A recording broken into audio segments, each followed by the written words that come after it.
여러분은 지금 조용한 사무실에서 근무 중입니다. 그런데 정막을 깨고 땡그랑거리는 소리가 들려옵니다. 그것도 내 책상 바로 옆에서 말입니다. 이 사건은 제가 막 팀장으로 승진했을 때 일입니다. 아시아 사람인 제가 미국인 개발자 5명을 이끌어야 하는 임무를 맡았습니다. 팀원들과 함께 멋진 결과물을 만들고 싶어서 출근하는 발걸음이 가벼웠던 시절이었습니다. 열정이 마구 분출하던 신입 팀장이었습니다. 저는 권위적이고 강압적인 상사와 잘 지내지 못합니다. 아마 대부분의 사람들이 그럴 거라 생각하지만 저는 특히 그런 상사를 싫어합니다. 그랬기 때문에 배려심이 깊고 친절한 팀장이 되겠다 마음먹었던 터였습니다. 우리 팀원 중에 영화 매트릭스의 주인공 같은 분위기가 풍기는 친구가 하나 있었습니다. 1년 내내 트렌치 코트를 입고 다녔고 키가 훤칠했습니다. 그런 외모만큼이나 말수가 적었습니다. 아침에 지나가는 길에 굿모닝 하면 시선을 내리깔고 스쳐 지나가는 스타일이었습니다.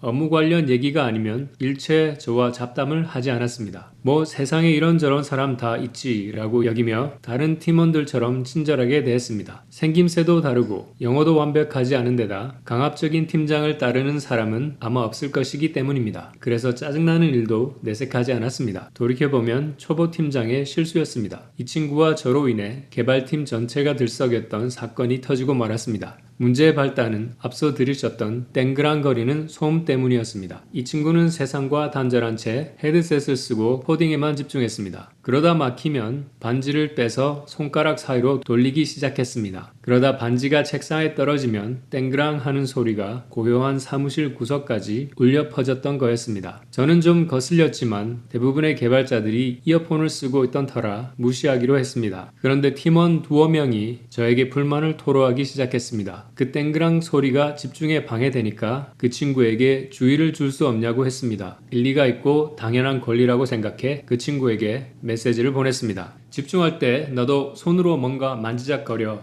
반지를 만지작하는 게 생각하는데 도움이 되는 건 알겠어. 하지만 조용한 사무실에서 땡그랑거리는 소리는 좀 아니라고 생각해. 반지 대신 다른 걸 사용하면 안 될까? 조심스레 얘기를 꺼냈더니 이 친구가 짧게 대답했습니다. 반지를 만지지 않도록 노력해볼게. 그런데 너도 이 소리가 방해되면 이어폰을 쓰는 게 좋겠어. 그의 대답에 좀 화가 났지만 어쨌든 이 소음 공해가 사라지면 그만이란 생각에 그냥 흘렸습니다. 하지만 한 이틀 잠잠하던 땡그랑 소리는 다시 시작되었습니다. 기다렸다는 듯 다른 팀원들이 저에게 물었습니다. 팀장, 저 친구에게 얘기하긴 한 거야? 전보다 조금 더 화가 밀려오기 시작했습니다. 그 친구에게 다시 한번 얘기를 했더니 저번과 같은 대답이 돌아왔습니다. 이어폰을 쓰는 것도 고려해 볼 테니 다른 사람들 생각해서 반지 말고 다른 걸 써보라고 부탁했습니다. 이쯤에서 그 친구가 제 말을 들었다면 이 영상을 만들 필요가 없었을 겁니다. 일주일 정도 지나도 사무실에 땡그랑거리는 소리가 울려 퍼졌습니다. 조금은 단호하게 이 친구에게 얘기했습니다. 공공장소니까 땡그랑거리는 소리는 그만 내. 사람들 집중에 방해되잖아. 이어진 이 친구의 대답에 저는 이성을 잃고 말았습니다. 2가지 선택지를 줄게.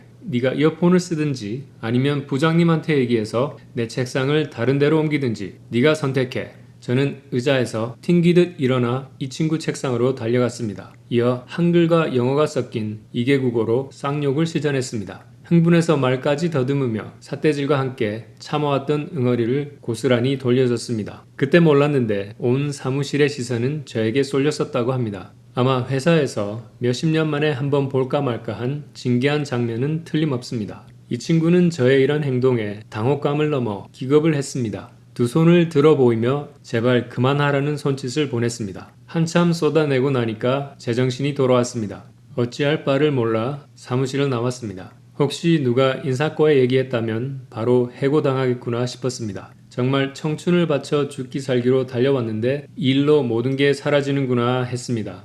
허무하고 억울했고 스스로를 자책했습니다. 저에겐 다행스럽게도 이 일은 몰래 슬쩍 넘어갔습니다. 제 매니저는 앞으로 그러지 말라고 주의만 줬고 이 친구는 얼마 후 스스로 퇴사했습니다. 이때 생각만 하면 부끄럽고 후회스럽습니다. 하지만 이 사건은 스스로를 잘 알 수 있었던 계기가 되었습니다. 평소 좋은 게 좋은 거라고 짜증이 나도 넘기는 게 대부분이었습니다. 하지만 그렇게 아무렇지도 않게 쿨하게 넘어갈수록 속에는 화가 쌓이고 언젠가 누군가에게 터지고 말았습니다. 마음에 화약을 쌓지 않기로 결심하고 제 언행과 행동을 바꾼 사건이었습니다. 그 당시로 돌아간다면 처음 그 친구에게 얘기할 때 정확하고 단호하게 메시지를 전달했을 것 같습니다. 이어폰을 쓰라는 답변이 온다면 공공장소니까 네가 배려있게 행동해야지, 다른 사람들에게 불편함을 감내하라고 요구하는 건 잘못이야 라고 말하겠습니다. 그래도 말을 안 들으면 지하실로 책상을 옮겨버릴 것 같습니다. 저번 영어에 관한 영상에서 실수를 부끄러워하지 않으셨으면 좋겠다고 했습니다. 비단 영어뿐만 아니라 실생활에서 실수로 배운다를 몸소 실천하고 있는 아재입니다. 여러분 모두 파이팅!